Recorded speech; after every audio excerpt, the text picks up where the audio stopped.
Welcome to Missions on Point, the Propempo perspective on church and missions. This is episode 20 of Missions on Point. We're in the second of a three-part series on missionary care. I'm calling this one Missionary Care, a Specialized Focus. As we begin, I want to acknowledge a couple of assumptions. The first is that the things we're going to be talking about today have to do with a specialized focus on missionary care, but it really relates to those missionaries that have a special relationship with your church. You may be the home sending church of your missionaries. You may have a special relationship in terms of the amount of support you give or the amount of relationship and connection you have over time with missionaries on the field, and you want to have the same kind of special focused missionary care relationship. A second assumption that I have is that this function is a function of the local church. There's two directions you could go that are different than that. The first is calling missionary care member care, that is a function of the mission sending organization. And mission sending organizations over time have grown in their appreciation and respect for the need for a stronger sense of missionary care, not just leaving their missionaries out on the field or giving them direction about certain organizational type of things, but actually pastoral shepherding care of them with regard to counseling them through issues on the field. There is a ton of literature out there done by very professional people on member care. In fact, some mission agencies actually partner with or hire the services of a pastoral group that serve as a separate nonprofit organization to provide pastoral care for their missionaries on the field. Many times, the mission organization is psychologized in their approach. But what I mean by that is they're not a function of body life and of biblical counseling, but of more therapeutic and investigative types of psychological testing and therapy. If you want to find out more about member care, just do a search on missions member care, and you're going to find thousands and thousands and thousands of pages of information, theories, and research about member care. That is not what I'm talking about. Our emphasis here is on missionary care from the local church relationship. There is another way that you could take it, and the original book that is a key source book for missionary care is a book called Serving as Senders, or the later version, Serving as Senders Today, by Neil Perolo.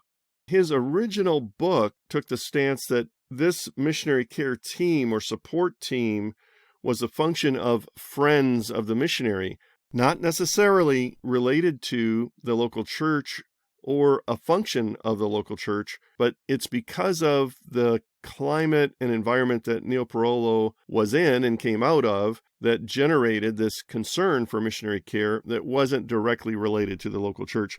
I'm not talking about that perspective either. I'm talking about this special function, missionary care, as being a role of the local church.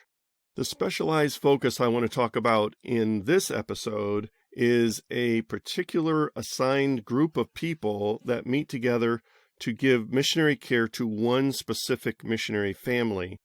Different churches call it different things. Some churches call it prayer and care team. Others call it a support team, like Neil Perolo calls it a support team, but somehow that makes it sound like a psychology therapy group.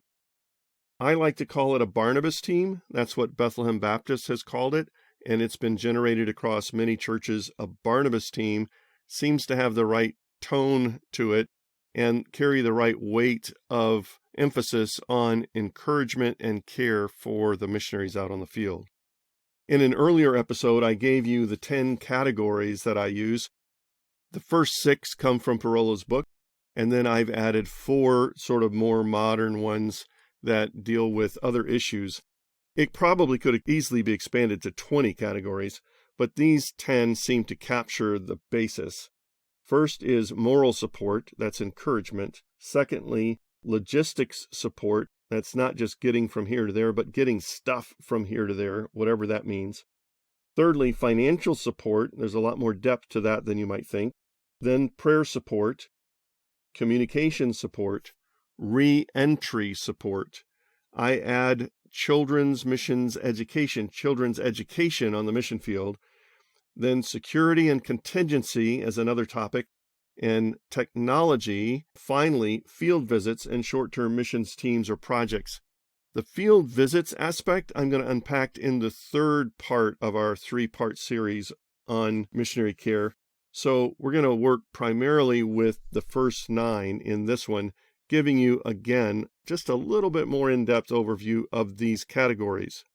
The people that volunteer or you select for the team should be committed to meeting monthly to at least pray for, if not discover and try to meet the needs in all of these different areas of mission support.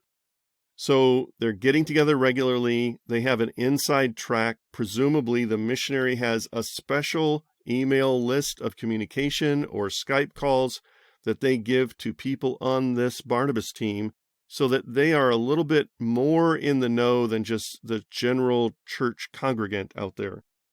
Moral support is fairly easy to grasp right off the bat. You want to encourage them. Obviously, someone in charge of moral support on the Barnabas team should be an encourager, someone that just loves the missionary and wants to meet their needs and communicate with them and find out about them and learn how to pray for them in ways that are meaningful to the missionaries. This would include things like making sure that their birthdays and anniversaries and the children's birthdays are noted and celebrated. There may be special markers or milestones on the field of achievement, whether that be graduation from elementary school for one of the kids or a milestone of achievement in ministry.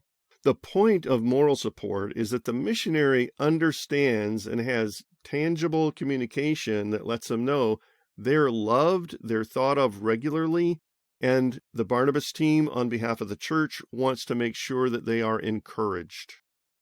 The financial support category of the Barnabas team starts even before the missionaries have gone to the field, with the Barnabas team assisting and helping them in whatever way they can to win and gain the financial support they need to get to the field.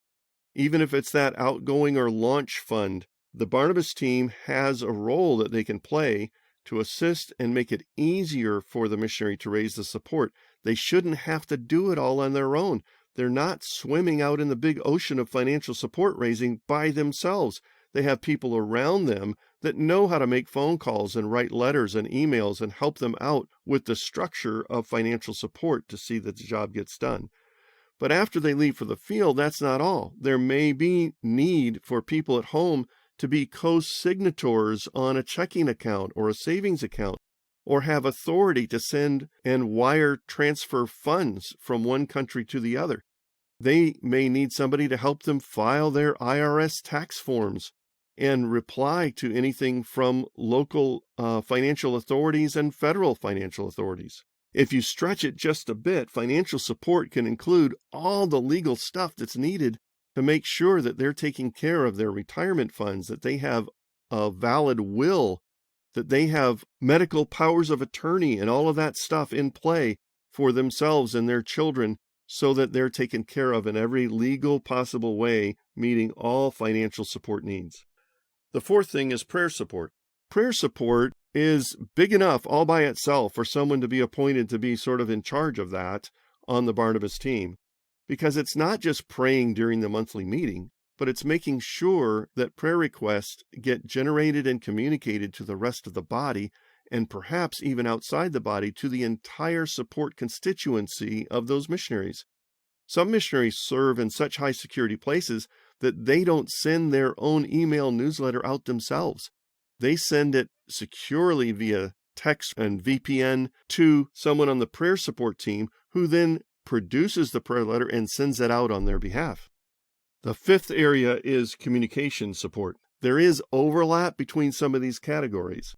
Communication support means that the Barnabas team wants to be sure that the missionary is doing their job to communicate properly and that they are receiving communication regularly from the church, whether it's from the Barnabas team, other missions advocates within the church small groups, or the church pastoral staff having regular communication with them. The communication support people make sure that happens. It may actually mean that the missionary needs to get some training from the Barnabas team in how to communicate and what kind of tools to use for communication for the digital communication of these days. This next category is reentry support. There's two aspects of this. One is reentry when the missionary family comes home for a shorter period of time for what we used to call furlough, now is mostly called home assignment. Usually that time can be anywhere from, say, 3 weeks to 6 months. Most missionaries today have approximately a 2-year term and about a 3-month return to home assignment or furlough after that. However, reentry support can also mean that final entry when they return from the field permanently. In both cases, the needs are similar. It's just that the first case of shorter-term furlough or home assignment, it's a shorter term, and permanent stay means long-term reintegration into life in America and in the church. The home assignment case does not require employment and long-term housing. The second case for permanent stay does. This is one of those overlapping categories because in reentry support, there is need for logistics, finances, prayer, communication, and encouragement all along the way. Reentry support generally includes things like making sure they get picked up at the airport with all of their luggage. It means that they have a car available, housing available, food at least temporarily provided for them to get started. It may mean that you provide or find a loaner, phone, computer, internet service, all of those things. They may need to find out about utilities for the place they're staying and medical needs for their family, dentistry, vision, all of those things all wrapped up in reentry support. And sometimes the missionary's stay is so rushed that they have to cram all of that into a 6, 8, 9-week period of time and get all of that stuff done and then head back to the field, basically to recover and relax from the blitz that they had at home. All of those things are included in reentry support. The seventh area or category I want to talk about is children's education. This happens to be one of those issues that is a key issue for many missionary families. A lot of missionary families end up leaving the field because they did not properly anticipate and have the right expectations with regard to their children's education on the field. And because they want their kids to have a good education, they're not willing to just kind of dump them over to whatever the local public school system allows. Almost humorously, couples that go to the field without having had children before they arrive generally will have children on the field. They tend to adjust a little bit better because they have no expectations. But if the family has school-age children that they bring to the field with them, they already have certain expectations about their kids' education. And they have certain plans for them and what kind of college they want them to get into and what that may mean for their education on the field. This is no small issue. Parents need counsel and resources with regard to children's education on the field and trying to make the best choices available to them in a wider range of availability than their predecessors had generations before. And just to solve this assumption before it happens, there are countries in the world where it is illegal to homeschool your children. Put that into your equation. The next category is security and contingency. This certainly involves developing it a lot further, but someone needs to be up on this topic, which means some reading, some study, some information, particularly with regard to technology and security. But there is a mindset of contingency planning and information that the missionaries need to know, and in most cases, it needs to come from outside of the Barnabas team and perhaps even outside of the mission agency to have the right kind of philosophy and mindset for handling themselves in a foreign, often more dangerous field. The last category that we're going to deal with today is technology. This is a big, wide open field, but certainly you need a specialist on the Barnabas team that knows about technology, knows some of the latest software solutions, and knows how to have patience in both supplying it and tutoring or training the missionaries in this. Missionaries are not techno geeks, generally speaking. they're going to need a lot of help to stay up with the pace of what is needed for them in the areas of communication, technology, and development of things using their laptop computer and their smartphone. They need to be able to manage passwords and encryption and things like that, which they may be totally unfamiliar with before getting into the missionary world. In the third and final episode, we're going to deal with field visits and touch then on short-term missions teams and projects for missionaries on the field. I hope that this section on Barnabas teams, the focused, specialized care group for your missionaries, makes sense to you. There is more available on the website. Thanks for joining us today on Missions on Point, the Propempo perspective on church and missions. I trust that you'll find more help and resources on the website, propempo.com. Please prayerfully consider supporting this ministry. Now to God be glory in the church and in Christ Jesus forever and ever. Amen.